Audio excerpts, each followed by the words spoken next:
So update lang guys, no, kay Rosie natin, ano. Kitang-kita naman, no, hindi pa sumasampay yung belt. Walang problema sa akin yan, hindi ako naghahanap ng matulin. Ang hinahanap ko yung mapapakinabangan. So dumating na yung ating plate number. Kapalit na lang to dyan. Hindi pala plate number, papel, no. So after isang buwan, higit ilang araw dumating. So bumili rin ako ng bagong belt. Sad to say, wala akong makuhang mas mahaba pa kay sporty na belt. So ang kinuha ko, original na sporty na belt, no? Original po ito. May shop dito sa amin, nagtitinda siya ng ano, puro legit na Yamaha kasi meron siyang Shopee shop. So may sa Shopee, no? Kaya alam ko talaga na yung titinda niya ay puro Yamaha. Okay po. Sa Shopee ko kasi ano to, nagkakahalaga to ng 450. Sa shop 500. Pwede na. At paano din ako mag-aantay. Okay? 5TL, no? Pang sporty na belt. Bakit po? Yung ikinabit kong belt sa kanya, ito yun. Saan na ba yun? Yun yung kinabit kong belt. Sikundaman na rin to eh. Ito ba yun? Hindi pala ito. Ito pala. Yan, sira na rin eh. No. Nung mabili ko yung sporty ko, ito yung nakakabit na belt. No, hindi naman to original. Kaya nung makita ko, pinalitan ko na kaagad. No, yan, hindi yung GPC. So, nasira na rin pagbukas ko ngayon. So, palitan ko na rin ano. Check natin yung crack. Kung may mga crack siya. No. Wala naman siyang crack sa mga pagitan, kaso nga lang pangit na siya eh. So punta natin ang original na 5TL na belt, no? Okay, tapos na tayo doon. Ito yung belt na nakakabit sa kanya pagkailapad-lapad, no? Pagkailapad-lapad na belt, pang Rosie to. Yung talagang original na nakakabit sa kanya. Okay, ang brand niya ay yan, hindi ko alam kung ano spelling yan. Gates ba yan? Hindi ko alam kung original o ano. So, power link. Yan. Ito talaga yung nalas ko, ano. Ang mabigat kasi, nakalubog dito. Ayoko yan. So, update tayo kay panggilid. So, nabuksan ko na yung ating ito. Okay pa naman ang mga bola. Malinis pa naman. Okay. So, wala naman tayong ginalaw. Tinignan lang natin. Yan, tapos dito tayo kay torque drive. Ito yung ating belt na pinare-groove, no? Yan, kita nyo. Bahala na kayo. Okay pa naman siya, no? Tapos yung lining natin after siya magamit sa regroove, no? Yan. Yan, okay? Makita nyo, may mga kayos na siya kasi medyo matagal-tagal ko na rin ginagamit ito eh. So wala tong problema, yung lining, yan, yung bell, walang problema yan, yung spring. Check ko mamaya kung matigas. Kung matigas, palitan ko na mas malambot. Okay? Check natin yung panel natin kung magana. Yan, nakita nyo, 205 pa lang. Bihira kasing gamitin, walang papel. Dito tayo kay center spring. Yan, kung mapapansin nyo po, taas nga natin to para kita nyo. Yan. So, okay, mas mataas po itong nasa kaliwa.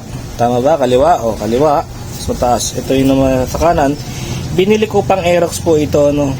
So, yung diameter nila, parehas naman po, no? Yan. Mapapansin nyo, ito yung binili kong pang Aerox. Yan. Saktong-sakto naman po dito, no? Yan. Bakit po ko ba papaltan? Ba't ko papaltan tong center spring? Naku po, Diyos ko po, Mio. Ito pong stock, sobra po ang tigas. Ayan, oh. Napakatigas po nitong stock ni Rosie. Oh. Sasabihin, malakas sa gas. Ayan na po dahilan kung ba't malakas sa gas. Sa hype na spring na yan. Ito yung pang Aerox, tag 250. Genuine Yamaha, no? Yan, malambot lang siya, oh. Okay po. So, kaya papagdan natin siya ng pang Aerox. Maliwanag po. So, check ko rin, no? Baka kasi mamaya mas marami kasi to eh. Baka mamaya mapipina man ang uso to, hindi man makababa yung belt. Okay? Top speed natin 40, ano? Baka naman, tignan na natin mamaya. Kasi kakunti ito eh. Okay, sige, balikan natin tayo dyan. Okay, kakabit ko. Meron pa ba? Sabihin ko sa inyo mamaya kung update sa ating panggilid. Kung nakakababa pa rin ba yung belt dito o hindi na makababa dahil tumukod na to, no? Okay, update muna tayo mamaya.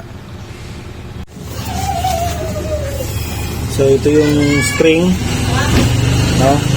Nagaling kay Rose, no? Yan. So, ito, yan, sobra tigas. Ang hirap, no? Yan, tigas. Ito yung luma kong spring, no? Alam ko, inalis ko to sa stock na sporty ko eh. Yan. Ang dali lang siya mabukas, oh. Yung, mas magang siya.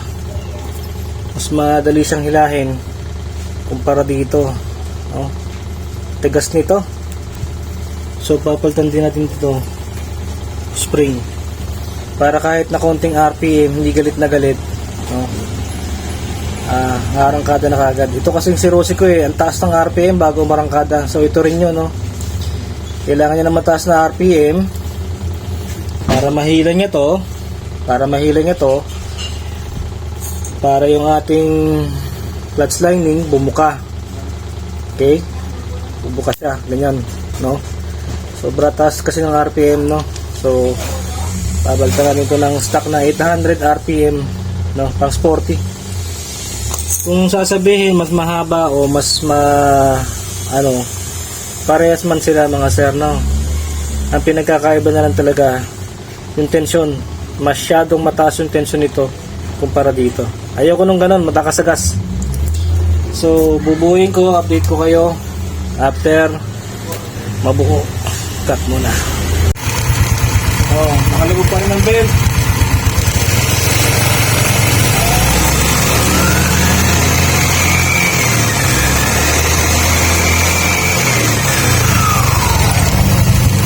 Okay, nalugog naman hanggang dulo, no?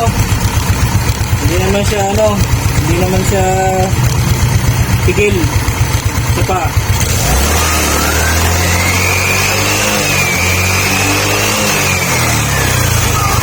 Ito ka naman, Sander. Ito naman ang video mo. Ito ha. Tingnan mo yung belt kung aabot na sa ibabaw. Oh.